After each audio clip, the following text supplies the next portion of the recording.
मित्रांनो, मातीत टाकलेले खत 100% पिकाला उपलब्ध करून देणारे, उत्पन्नात वाढ करून देणारी जीवाणू स्लरी कशी बनवायची फक्त पुढच्या 30 सेकंदामध्ये.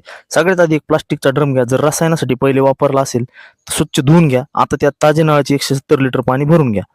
त्यानंतर मातीत टाकलेले नत्र, स्फुरद, पालाश हे मुळाला उपलब्ध करून देणारे, ज्या कल्चरच्या 1 ml मध्ये 5 करोडपेक्षा जास्त बॅक्टेरिया असतात असे मार्केटमधले कोणतेही NPK जीवाणू कल्चर द्या म्हणावं त्यांना. मार्केटमधील कोणतीही मातीतील सर्व प्रकारच्या घातक बुरशींना खाणारी ट्रायकोडर्मा बुरशी 500 ग्राम पावडर त्यात टाका. नसेल तर 2 लिटर ताक टाका.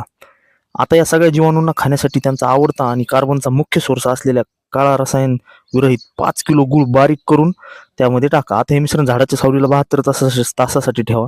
दिवसातून 3 वेळेस घड्याळाच्या काट्याच्या दिशेने आणि विरुद्ध दिशेने 5 मिनिटे भोवरा होईपर्यंत ढवळा आणि त्यानंतर मित्रांनो वापरायचे. आता हे मिश्रण कसं वापरायचे त्यासाठी तुमच्या पिकाचं नाव आणि प्रमाण अशी कमेंट करा. मी तुम्हाला सर्व माहिती पाठवतो. मित्रांनो, अशाच नवीन व्हिडिओसाठी लगेच चॅनलला फॉलो करा. युट्यूबवर बघत असताल तर सबस्क्राईब करा. व्हिडिओ आवडला असेल तर लाईक करा. जास्तीत जास्त शेतकऱ्यांना शेअर करा. अशाच नवीन व्हिडिओसाठी जय जवान जय किसान अशी कमेंट करा. भेटूयात नवीन व्हिडिओत नवीन संकल्पनेसोबत. तोपर्यंत धन्यवाद.